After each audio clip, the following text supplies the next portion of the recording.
আমরা আমাদের মাননীয় প্রধানমন্ত্রী দেশনায়ক তারেক রহমানের নেতৃত্বের একটি নিরপেক্ষ নির্বাচনের মধ্য দিয়ে, সুষ্ঠু নির্বাচনের মধ্য দিয়ে এই দেশের মানুষের প্রত্যক্ষ ভোটে সরকার গঠন করতে আমরা সক্ষম হয়েছি।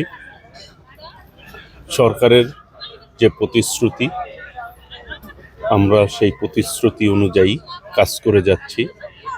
ইতিমধ্যেই ফ্যামিলি কার্ড নিয়ে সিদ্ধান্ত হয়েছে এবং ইমাম এবং মুয়াজ্জিন যারা দায়িত্বে রয়েছেন আমাদের বিভিন্ন মসজিদে, ঈদের আগে তাদের ব্যাপারেও ভাতার কীভাবে দেওয়া যায় সেই ব্যাপারেও সিদ্ধান্ত হয়েছে।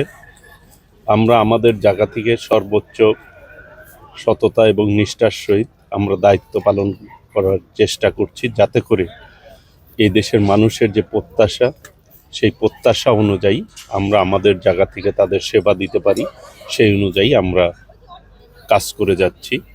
আমরা দেশবাসীর কাছে দোয়া কামনা করছি, কারণ নতুন সরকার, আমরা মাত্র যাত্রা শুরু করেছি।